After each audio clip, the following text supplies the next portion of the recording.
You share a few words. Thank you.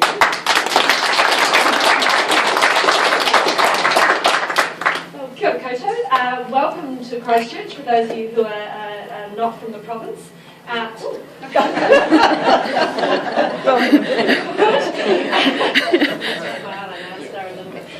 Really nice to be here, and I'm delighted to be doing an announcement that's a little less contentious than some of the ones I've been doing this week. Can I just acknowledge Plains FM? Thank you for hosting us here today and being a part of the family of Access Radio stations. And of course, New Zealand On Air and Jane Wrightson, their CEO, lovely to be with you here as well. Just have to start by saying that, boys, that was awesome. That was so cool. Can we give them another round of applause?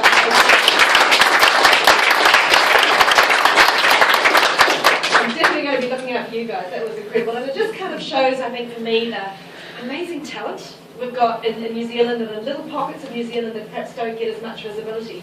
I'm one of those people who confesses sadly to having absolutely zero musical talent. So I really admire and respect it in others. And to get up and perform is quite courageous, and particularly when you're doing your own works. I want to thank you for sharing that with us today. That was really inspiring and awesome. Thanks very much.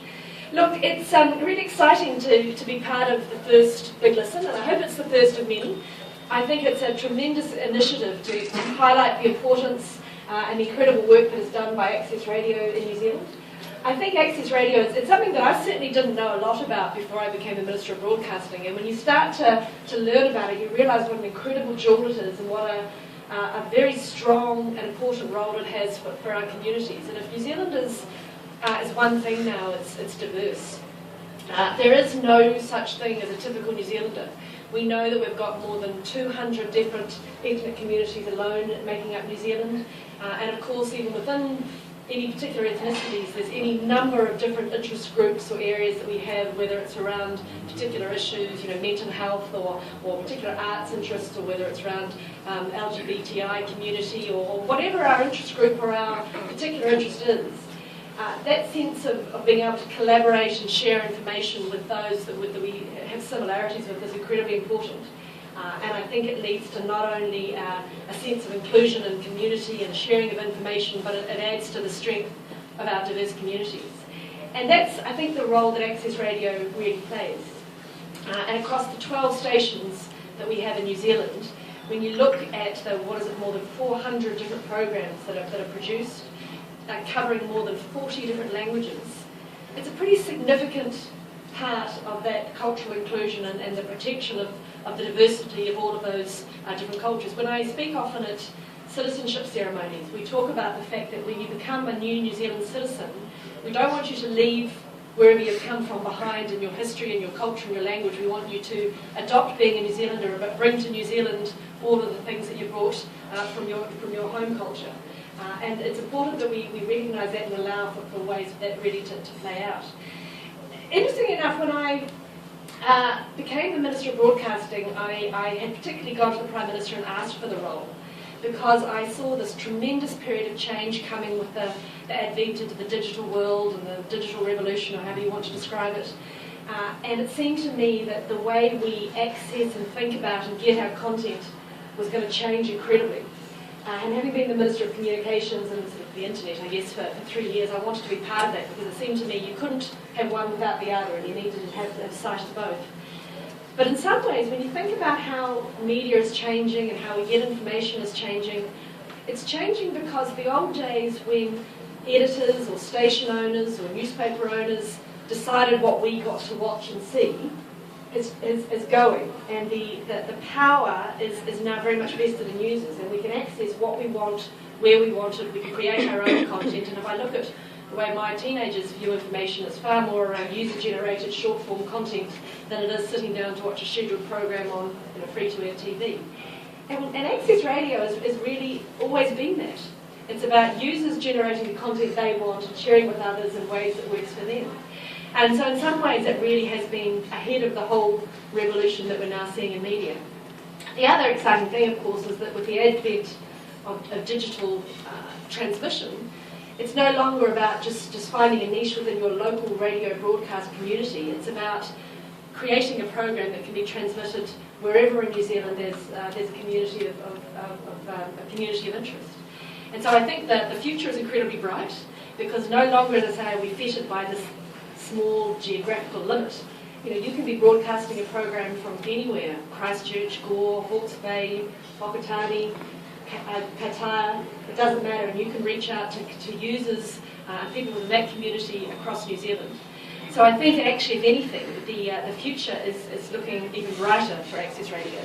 And the one thing that the Colmar Brunton research that NZ On Air Commission recently told us is that while there is an incredibly strong, unique component to this broadcast by access radio, a very strong and credible brand, it doesn't have the visibility in the wider community that it could have.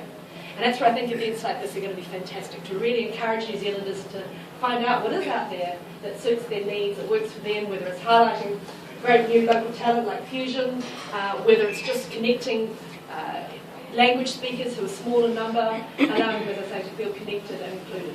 So really keen to be a part of it. Thank you so much for having me here, and it is my great pleasure to officially kick off the first ever Big Listen. Kia ora koutou.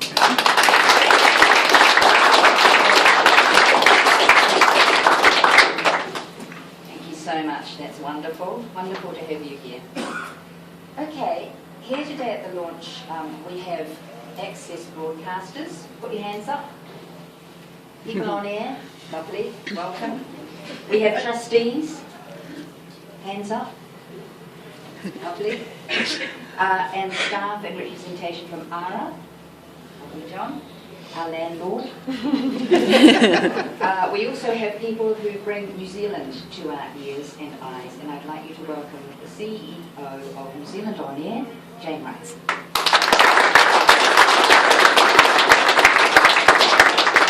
Thank you, Nikki. What a magnificent turnout. Thank you so much for coming to help us celebrate the first Big Listen.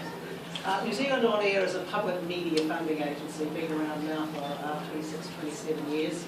Our job is to focus on New Zealand content, whatever that means, content for all New Zealanders. If you like, creating a space for the local in a sea of very large and unending sea of global offerings. One of the jewels in our crown has always been access radio. You may know us from our work in mainstream television, you may know us in the way that we fund Radio New Zealand, you may know us in our work in New Zealand music. But new people will especially know us for the support we are delighted to provide for community broadcasting in general and access radio in particular. Plains FM has been one of the strongest stations in this family for some time. In fact, I remember being interviewed by some 20 years ago, having never heard of it at that point. And I was amazed to discover the richness of content that comes out of this station and out of this community. So New Zealand On Air survives with the gracious support of the taxpayers. Thank you very much. We're delighted to reinvest taxpayers' money into content of importance to New Zealand as a nation and New Zealanders as part of the community. There's other things I want to say. Firstly, a stalwart of access radio, Brian Corwin, a long-time former Canterbury resident, has recently approached us to write a history of access radio in New Zealand. He's the perfect person to do it, along with some colleagues, and we're delighted to be able to support that work because that will put into a much wider domain the incredible role that access radio plays in allowing many, many different types of New Zealanders and New Zealand communities to have access to airwaves to get their content and stories and songs out to a wider audience. And indeed, as the Minister says, not just on the radio these days, but the glorious thing called the web. I now would like to show you just a little show reel of the kind of work that we at Access Radio do. And then the Minister has one final job to do. This is true. It's called cake. So roll the show reel, please.